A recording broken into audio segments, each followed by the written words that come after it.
Praise the lord అందరికీ. కీర్తనల గ్రంథం యొక్క పరిచయము. మన జీవితంలో ఒక విశ్వాసిగా మనము నిత్యము దేవునిని స్తుతించాలి. అది దేవుని దృష్టిలో ఎంతో ప్రశస్తమైనదిగా ఉంటుంది. మనం చేసే స్తుతి దేవుని హృదయానికి ఎంతో ఆనందమును, సంతోషమును ఇస్తుంది. కాబట్టి ఈ బైబిల్లోని 66 పుస్తకాలలో అతిపెద్ద పుస్తకముగా దేవుడు ఈ స్తుతి కీర్తనలు ఉంచారు. ఈ కీర్తనల గ్రంథం యొక్క రచయిత ఎవరు అంటే అనేక మంది రచయితలను పరిశుద్ధాత్మ దేవుడు ఈ గ్రంథమును వ్రాయుటకు ఉపయోగించుకున్నారు.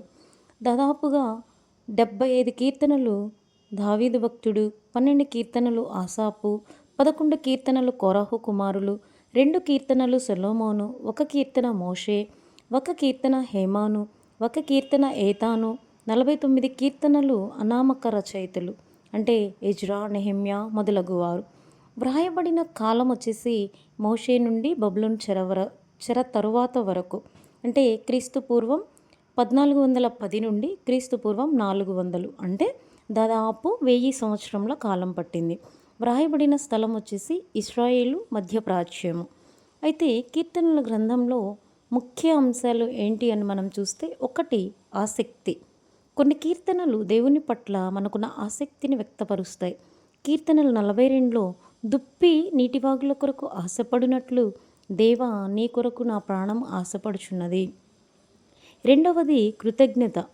కష్టాలలో ఉన్నప్పుడు దేవుని మీద మనకు కోపం రావచ్చు, కానీ దేవుడు మనకు చేసిన మేలులు గుర్తు తెచ్చుకొని ఆయనను స్తుతించుట అనేది మనం నేర్చుకోవాలి. కీర్తనలు 103లో నా ప్రాణమా యెహోవాను సన్నుతించుము, ఆయన చేసిన ఉపకారములలో దేనిని మరువకుము. మూడవదిగా మనం చూస్తే ఆదరణ. ఈ ప్రపంచంలో ఎవ్వరూ మనకి ఇవ్వలేనంత ఆదరణను దేవుడు మనకిస్తాడు.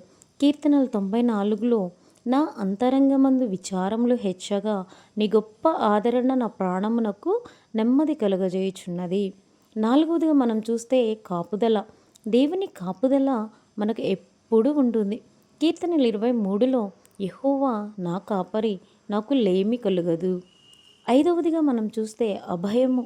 దేవుని మీద మనము దృష్టి పెట్టినప్పుడు మనము దేనికి, ఎవరికి భయపడవలసిన అవసరం లేదు. కీర్తనలు 23లో గడాంధకారపు లోయలో నేను సంచరించినను ఏ అపాయమునకు భయపడను. ఆరవది విశ్వసనీయత. దేవుడు మనలను ఎన్నడూ వదిలిపెట్టడు. కీర్తనలు 90లో ప్రభువా తరతరముల నుండి మాకు నివాస స్థలము నీవే, యుగ యుగములకు నీవే మాకు దేవుడవు. ఏడవదిగా మనం చూస్తే విజ్ఞాపన. ప్రతిరోజు మన విజ్ఞాపనలు వినుటకు దేవుడు సిద్ధముగా ఉన్నాడు. కీర్తనలు 40లో లెక్కలేని అపాయములు నన్ను చుట్టుకొని ఉన్నవి, యెహోవా దయచేసి నన్ను రక్షించుము, యెహోవా నా సహాయమునకు త్వరగా రమ్ము. కీర్తనల గ్రంథం యొక్క విభజన. ఈ గ్రంథము 5 స్కంధములుగా విభజించబడింది. ఒకటి ప్రథమ స్కంధము, కీర్తనలు 1వ అధ్యాయం నుండి 41వ అధ్యాయం వరకు. రెండవది ద్వితీయ స్కంధము, ఇది కీర్తనలు గ్రంథము 42వ అధ్యాయం నుండి 72వ అధ్యాయం వరకు. మూడవది తృతీయ స్కంధము, ఇది కీర్తనల గ్రంథము 73వ అధ్యాయం నుండి 89వ అధ్యాయం వరకు. నాలుగవది చతుర్థ స్కంధము, కీర్తనల గ్రంథము 90వ అధ్యాయం నుండి 106వ అధ్యాయం వరకు. ఐదవది పంచమ స్కంధము, కీర్తనల గ్రంథము 107వ అధ్యాయం నుండి 150వ అధ్యాయం వరకు. ఈ కీర్తనలను మనం అనేక రకాలుగా మనకు కనిపిస్తాయి. ఒకటి భక్తి కీర్తనలు, 2 కృతజ్ఞతా కీర్తనలు, 3 స్తుతి కీర్తనలు, 4 అభయ కీర్తనలు, 5 విజ్ఞాపన కీర్తనలు, 6 యాత్ర కీర్తనలు, 7 జ్ఞాన కీర్తనలు, 8 ప్రవచన కీర్తనలు. అయితే ఈ కీర్తనల నుండి మనం నేర్చుకోవలసినది ఏంటి అంటే, కీర్తనాకారుల వల్లే మనం కూడా అన్ని పరిస్థితులలో, సంతోషమైన, దుఃఖమైన, మరి ఏ పరిస్థితుల్లోనైనా దేవుని స్తుతించడం నేర్చుకోవాలి. దేవుని సహాయం కొరకు మనము నిరీక్షించేవారిగా ఉండాలి. ఇప్పుడు మనము కీర్తనల గ్రంథము 1వ అధ్యాయమును చదువుకుందాం. కీర్తనల గ్రంథము 1వ అధ్యాయము. దుష్టుల ఆలోచన చొప్పున నడువక, పాపుల మార్గమున నిలువక, అపహాసకులు కూర్చుండు చోటను కూర్చుండక, యెహోవా ధర్మశాస్త్రమునందు ఆనందించుచు దివారాత్రము దానిని ధ్యానించువాడు ధన్యుడు.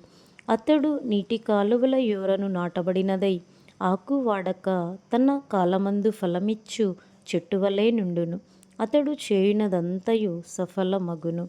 దుష్టులు అలాగున నుండక గాలి చెదరగొట్టు పొట్టువలే నుందురు. కాబట్టి న్యాయ విమర్శలో దుష్టులను, నీతిమంతుల సభలో పాపులును నిలువరు. నీతిమంతుల మార్గము యెహోవాకు తెలియును, దుష్టుల మార్గము నాశనమునకు నడుపును. Amen. Praise Lord. God bless you.